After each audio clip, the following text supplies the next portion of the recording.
All right, let's dive into what is honestly one of the most fascinating mysteries of our modern era. With all the incredible technological advancements of our time and this literally infinite access to information and research, why does it seem like everything is just becoming more difficult? Why does it feel like culture and society are actually going backwards? Well, in this explainer, we're going to unpack the data, the economics, and the culture to understand exactly why making a living today feels so completely exhausting. You know that feeling, right? It's this pervasive cultural mood.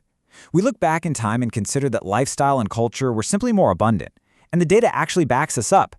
Access to homeownership, finding stable employment, and upward career progression really was easier decades ago than it is right now. There's just this nagging, everyday sense that a stable middle-class life used to be a baseline expectation, and now it's a relentless uphill battle. The venture capitalist Peter Thiel actually hit the nail on the head with this exact disappointment. He pointed out that we all wanted a sci-fi future of flying cars, but instead, we just got 140 characters on Twitter.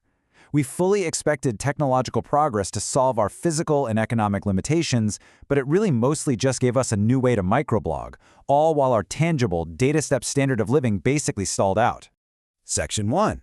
The cost of thriving, making ends meet. Okay, here is the crucial number, and it is honestly quite staggering. According to the Manhattan Institute, by 2018, it took 53 weeks of the median male weekly wage just to afford the absolute basics for a family of 4. Think about that for a second. There are only 52 weeks in a year, so it is literally mathematically impossible for a single median wage earner to support a basic middle-class family without going into debt, relying on government assistance, or having multiple earners working nonstop. So the cost of thriving index proves this isn't just all in your head. The curve has just relentlessly climbed. Back in 1985, it only took 30 weeks of income to cover those exact same major household expenditures. That meant a worker could pay for all the big things and still have 22 weeks of pay left over for savings, taking vacations, or handling unexpected emergencies. Today, that safety buffer is entirely gone. Let's look a little closer at what's actually driving this squeeze. Over the exact same period where the median income has grown, but very, very slowly, the costs of housing, health insurance, transportation, and college have absolutely exploded. And as research from the Grattan Institute points out, housing in particular is less affordable than ever. So we're making slightly more money on paper, sure, but the foundational pillars of a secure life are vastly more expensive. The crucial takeaway here is that standard inflation metrics can sometimes be really confusing or even misleading because they adjust for the quality of consumer goods, like, cheaper TVs and faster computers. But the cost of thriving index cuts right through that noise. It asks one simple question: how hard is it to buy the actual things a family needs to be secure? And the answer is much, much harder. Section 2. The Great Stagnation, Slowing Economic Growth. So why on earth aren't our wages keeping up? Well, economist Tyler Cowen argues that we are in what he calls a great stagnation. His thesis is that the incredible economic growth of the 19th and 20th centuries was driven by low-hanging fruit. We had massive amounts of free, uncultivated land. We had paradigm-shifting inventions between 1880 and 1940, things like electricity, the combustion engine, and indoor plumbing. And we had huge societal returns from taking kids off farms and putting them into high schools. But today, well, that low-hanging fruit has pretty much already been picked. You can really see this when we measure total factor productivity, which is essentially economic growth driven purely by technological innovation. There is a massive, undeniable drop. Between 1920 and 1970, it grew at nearly 2% a year. But in every single decade since 1970, despite the rise of personal computers and the internet, that growth rate dropped by half to under 1%. So our whole digital revolution simply hasn't powered the broad economy the way the Industrial Revolution did. Section 3.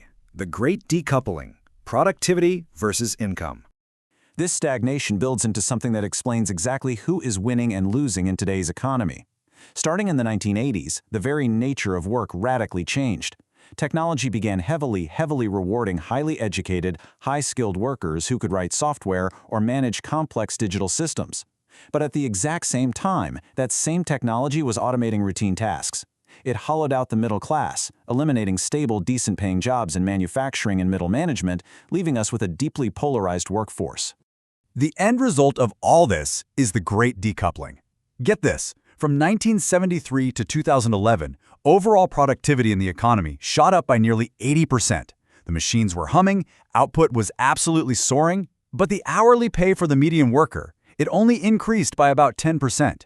The link between working hard and getting paid well was totally severed.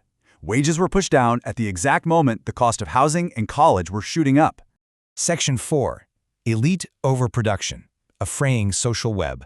Now, the fallout from this economic friction isn't just financial. It actively tears at our social fabric. Because high-skilled jobs became the only safe path to wealth, everyone rushed out to get expensive college degrees.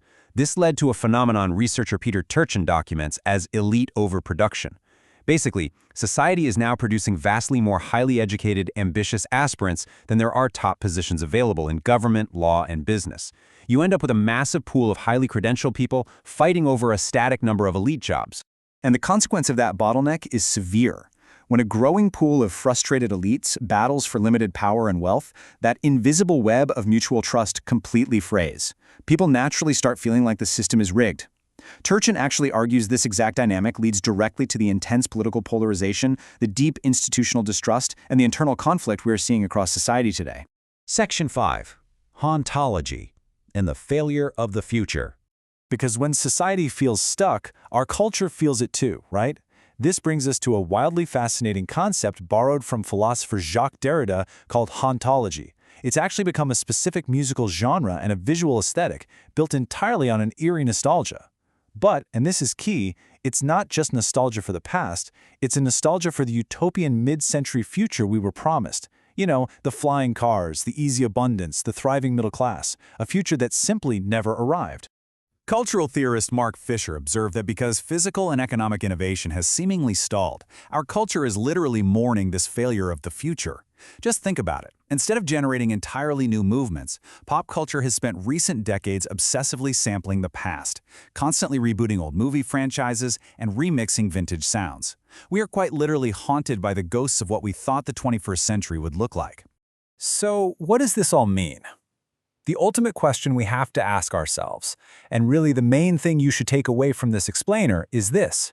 Are we going to stay trapped in this loop of economic stagnation, skyrocketing costs, and cultural nostalgia? Or can we finally identify these structural roadblocks, look past the screens in our hands, and unlock the true potential of our technology to build a genuinely thriving new future?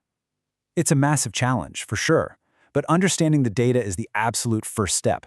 So, what do you think? Are we ready to build that future?